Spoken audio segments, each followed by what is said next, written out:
Welcome to The Explainer. We're here to break down the big ideas that are shaping, well, everything. And today, we've got to talk about Tesla, because they just signaled this huge pivot. And trust me, it's about way more than just cars. So in a recent announcement, Elon Musk got up and, it wasn't your typical business update. He was basically telling everyone, hey, you need to completely change how you think about Tesla's future. Yeah, this wasn't about, a new car model or hitting production numbers. No. Musk was literally reframing the entire identity of the company. He's pushing it way beyond just being a car company. So let's really dig in and figure out what's going on here. Okay, so here's the main takeaway from Musk. If you're still thinking of Tesla as just a car company, you're missing the big picture. He's basically asking all of us to put on a new pair of glasses to see what they're really doing. So at the heart of this new identity is this phrase he keeps using, real-world AI. And he's not just throwing it around. He's arguing that Tesla is the undisputed leader in this incredibly tough field. I mean, think about it for a sec.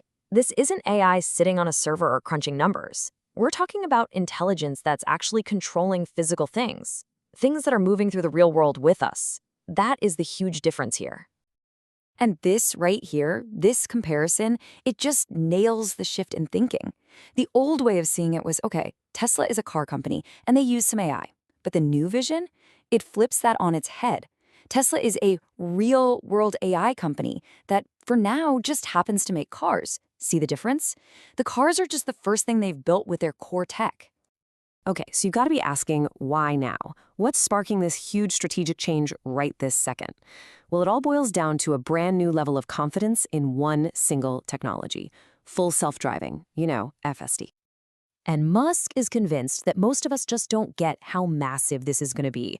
He's not talking about a slow, gradual change over decades. Nope. He sees it as a sudden, massive event, a shockwave that's going to ripple through, well, pretty much everything. And just look at the scale we're talking about. This isn't some far-off future product. Right now, Tesla is cranking out over 2 million cars every year that are, for all intents and purposes, robots in disguise. They're just sleeping. They're physically ready to go. The only thing they're waiting for is a software update to wake them up and unlock what they can really do. So here's the key, right? For years, Musk was actually holding back on going totally crazy with production. Why? Because he wasn't 100% sure that full, unsupervised self-driving was solvable. But now, he says they've cracked it. They have that clarity. And that breakthrough is what's giving them the confidence to just slam the accelerator on manufacturing. So, yeah, the first step is to completely change how we think about transportation. It's not something you do anymore, it's a service that comes to you. But believe me, this vision gets so much bigger than just cars. All right, so with that AI foundation locked in, Musk then laid out two other gigantic pillars for Tesla's future. We're talking energy and we're talking robots. This is where you really start to see how this whole thing goes way, way beyond the highway. Okay, first, let's talk energy.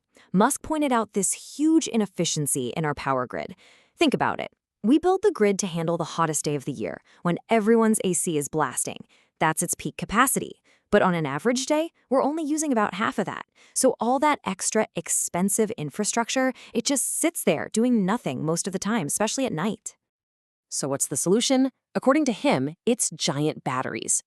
By setting up these massive battery storage systems, the grid can soak up all that cheap power when nobody's using it, like in the middle of the night, and then release it when demand is high.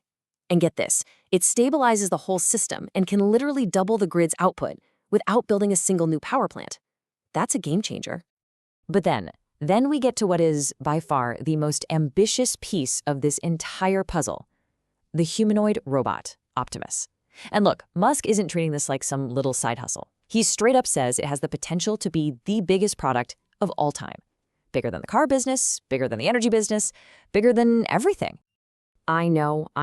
It sounds completely like science fiction, right? And to be fair, Musk admits it's insanely difficult. But, and this is a big but, he argues that Tesla is the only company that's in a position to actually make it happen. So why them? He says there's a secret sauce. 3 key ingredients you have to build a useful humanoid robot for the mass market. First, you need the brain. That's the real-world AI they developed for the cars. Second, you need world-class electrical and mechanical engineering. And third, you need to know how to scale. I'm talking about building millions of these things. His argument is simple. Nobody else on the planet has all three of those pieces. Okay, so let's pause. We've got self-driving cars, giant batteries, and humanoid robots. On the surface, these seem like totally separate things, right? So how in the world do they all connect? What's the master plan here? Well, it turns out they all feed into this new grand mission statement that Musk calls sustainable abundance. And this is a huge shift. The old mission was about sustainable energy. This new one, it's about using AI and robotics to create a future where scarcity, the idea that there's not enough to go around, just doesn't exist anymore. I mean, this is the ultimate goal. He's painting a picture of a future where robots do so much of the labor that goods and services become incredibly cheap. So cheap that everyone's basic needs are just met. A world with no poverty. A world where things like the best healthcare aren't a luxury, they're universal. Where work becomes something you choose to do, not something you have to do. And to make this idea feel real, he gives this incredible example. Imagine an Optimus robot that can become a better surgeon than any human.